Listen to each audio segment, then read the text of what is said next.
안에서 온전한 사람이 될 때 두 번째 목적대로 가는데 그게 봉사의 일을 하는 거예요. 여러분, 아파서 누워있는 사람 보고 물 한 잔 줘. 그러면 당신이 떠다 잡수세요. 그러지 않겠어요? 왜? 내가 아파 누워있는데 누구를 섬길 수 있어요? 물 한 잔이나마. 그래서 하나님의 교회에서 봉사를 할 수 있는 사람은 누구여야 되느냐? 먼저 온전케 되는 은혜를 입어야 봉사를 하는 거예요. 사랑을 받고 은혜를 입고 그리고 치유를 받고 회복을 얻고 인간관계도 치유되고 그래가지고 내 마음에 여유가 넉넉하게 있을 때 그때 다른 사람이 아이고 저 사람 아프구나, 저 사람 어렵구나, 그런 눈이 열려지고 마음이 쓰여지는 거지. 내가 아픈데, 내가 지금 지쳐있는데, 내가 지금 어렵고 힘든데 언제 봉사를 하겠어요? 그래서 이 5가지 직분자를 세워서 첫 번째 하는 게 우리를 온전케 해주는 거예요. 온전케. 그래서 봉사의 일을 하게 하는 거예요. 옛날에는요, 이 영어 성경에 콤마를 하나 잘못 찍어가지고 이 영어 문장이 어떻게 해석되게 됐냐면 5가지 직분자들이 성도를 온전케 하는 일도 하고 5가지 직분자들이 봉사의 일도 하고 5가지 직분자들이 교회도 세우고 신자들은 그저 가만히 앉아서 섬김만 받고 그런 식으로 해석하게 되도록 영어 문장에 콤마가 하나 잘못 찍혀 있었어요.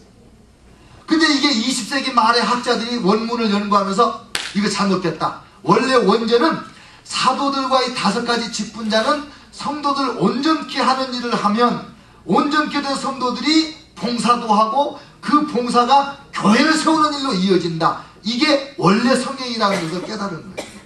그래서 20세기 말에 이 평신도 사역자 이런 말들이 막 나오기 시작했잖아요. 사역을 성도들에게 돌려주자. 목회자가 다 하지 말고 사역을 신자들에게 돌려주는 것이 제2의 종교개혁이다. 그런 책도 나왔어요. 제2의 종교개혁. 그 뜻이에요. 그 다음에는 봉사의 일을 향해서 교회를 세우는데 13절 우리가 다 하나님의 아들을 믿는 것과 아는 일에 하나가 되게 한다. 우리가 이제 봉사를 하면서 믿는 것이 똑같아야 되고 아는 것이 같아야 된다. 만약에 우리 한 교회 안에서 어떤 사람은 예수님을 믿는데 어떤 사람은 예수님과 부처님을 믿고 있다. 그러면 하나가 아니죠. 여러분, 만약에 한 교회, 우리가 다 한 몸인데 교회 성도들 몸에 지체라고 그랬잖아요. 그래서 오른손도 있고 왼손도 있고 귀도 있고 혀도 있고 입도 이런데 어떤 신자가 나는 오른손인데 밥 먹을 때 나는 하나도 못 먹으면서 수저질만 하니까 힘들어 죽겠다. 나 앞으로는 내가 안 움직이리라. 그래가지고 밥 먹으려고 하는데 손이 가만히 있다. 그럼 이 사람 뭐예요? 참회자죠. 또 달리기를 하려고 그러는데 이 손이 이렇게 흔들어 줘야 이 속도가 빨리 나는 건데 이 손이 이렇게 흔들리지 않고 이러면 이런 사람은 어떤 사람이라고 그래요? 우리가 장애자라고 그러죠. 우리 성도들이 믿는 것과 아는 것이 하나가 되도록 하는 그 사역을 누가 하느냐? 사도와 예언자와 복음 전하는 자, 목사와 교사. 특별히 교회에서 목사와 교사가 그 일을 목숨 걸고 하는 거예요.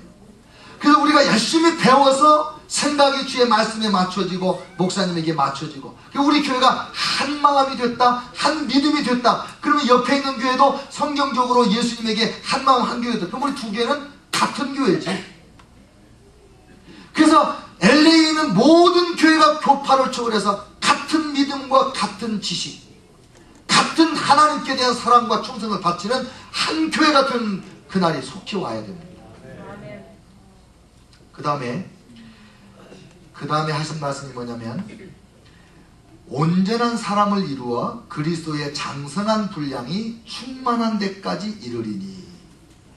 여러분과 제가 치유를 받고 회복을 받아서 어디까지 성장해야 되냐면 예수님의 장성한 분량이 충만한 데까지 이르러야 된다. 이게 무슨 말인가? 쉽게 말하면 예수님하고 똑같이 돼야 된다. 예수님만큼 거룩하고 예수님만큼 사랑하고 예수님만큼 진실하고 정직하고 예수님만큼 희생하고 그런 사람이 되어야 된다는 거예요. 그러니까 교회에서 예배드리고 제자훈련 받고 구역예배 드리고 전도에 모이고 그리고 이렇게 할 때 무엇을 목적하고 지금 우리가 가고 있느냐? 예수님을 닮아가는 중에 있는 거예요. 예수님을 배워가면서 닮아가는 거예요. 그래서 예수님을 온전히 닮은 사람들을 보고 뭐라고 하냐면 아, 저 사람 그리스도입니다. 크리스찬이다. 무슨 뜻이냐면요, 그리스도와 같은 사람이다. 작은 그리스도다. 그런 거예요. 그러니까 우리가 예수님을 아직 못 닮았을 때는 인간 냄새가 푹푹 나요. 인간 냄새를 풍겨요. 근데 예수님의 장성한 분량에 이르기까지 이 5가지 직분자들을 통하여 양육과 훈련을 받고 성장하고 성숙했다. 그러면 예수 그리스도의 향기가 나지 인간 냄새가 나지 않겠느냐. 그래서 우리가 이제 변해가지고 예수님처럼 돼가지고 세상에 나가면 예수 향기를 여기저기 팍 풍기고 다니는 거예요. 만약에 여러분과 제가 예수님의 장성한 분량이 충만한 데까지 이르렀다. 그래서 이 성전을 나갈 때 우리 각자가 진한 불란서 향수 이상으로 예수 향기를 팍팍 품어낸다. 그러면 이 코리아타운은 예수 향기로 진동해버리는 거예요. 그날이 속히 오기를 축원합니다. 그게 하나님께서 교회를 세우시기 위하여 이 직분자들을 세우신 이유고, 이 직분을 세울 때 그러니까 너 인물 좋으니까 사도해라, 너 키 크니까 왕해라, 이런 게 아니고 은사대로 사도, 은사대로 예언자. 우리 교인도 보면 중보기도 은사가 있는 분이 있어요. 그분은 와서 죽도록 기도만 하는데 내 기도하는 3시간 그때가 가장 즐거워요. 1시간이 아니야. 그게 그분의 은사예요. 그러니까 그분은 저 양반은 말이야, 남들은 다 화장실 청소하는데 혼자 기도한답시고 말이야, 너 손에 물도 안 묻히고 그런 소리 하는 거 아니에요. 자기가 와서 무릎 3시간 꿇어봐요. 그거 되는가? 자기 은사대로 자기 마음이 성령의 감동을 받아서 가는 대로 열심히 봉사를 하면서 충성을 하는 거예요. 그래야 교회가 온전한 교회가 되지 않겠어요? 그 다음에 14절 보세요. 이는 우리가 이제부터 어린아이가 되지 아니하여 예수님의 장성한 분량에 이르는 성숙한 사람이 되면 더 이상 어린아이가 아니라는 거예요. 그러면 어떻게 되냐? 사람의 속임수와 간사한 유혹에 빠져 온갖 교훈의 풍조에 밀려 요동하지 않게 하려 함이라. 우리 성도들은 사람의 속임수에 요동하는 사람이 되면 안 됩니다. 여러분의 마음이 깨끗하잖아요. 그러면 가문이설로 이런 얘기 저런 얘기를 할 때 그 속마음이 느껴져요, 안 느껴져요? 느껴지게 돼 있어요. 특별한 영분별의 은사가 없을지라도 우리의 심령이 깨끗하면 사기꾼이 말할 때 사기 냄새가 나요. 도둑놈이 말할 때 도둑 냄새가 나. 음란한 사람이 꼬실 때, 이런 말 써도 되는지 모르겠네요. 한국에서는 작업한다고 그럽니다. 예, 저 텔레비전 미수다 한번 어쩌다 봤더니 그 얘기합니다.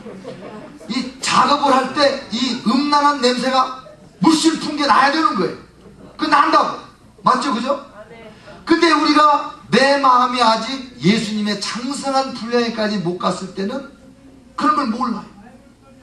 그리고 그냥 아, 이게 주님의 뜻인가? 이게 주님의 뜻인가? 이러면서 주님의 뜻대로 살려고 하면서도 세상 사람 속임수에 흔들려 요동하고, 그 다음에 간사한 유혹에 빠진다. 온갖 교훈의 풍조에 밀려서 요동하게 된다. 이런 거는 우리는 이제 예수님 안에서 변화되어 날마다 새롭게 가는 거예요. 제가 가끔 얘기하잖아요. 사이판에서 어떤 분이 저한테 지도 딱 가지고 와가지고 땅 10분의 1 목사님한테 준다고, 목사님 팔아서 쓰든지 여기다가 선교센터를 짓든지 맘대로 하시라고. 우리 김영수 권사님 누군지 알으니까 웃잖아요. 그분 보고 내가 물어봤잖아. 그랬잖아요. 이 땅 살 때 돈 11조 했냐 안 했냐? 했대. 그거 왜 11조를 이중으로 하냐? 나는 우리 교회 땅도 지금 남아서 빈터가 이렇게 많은데 나 거기까지 투자할 것도 없다. 나중에 알고 보니까 그 방법으로 많은 목사님들을 흔들었어요.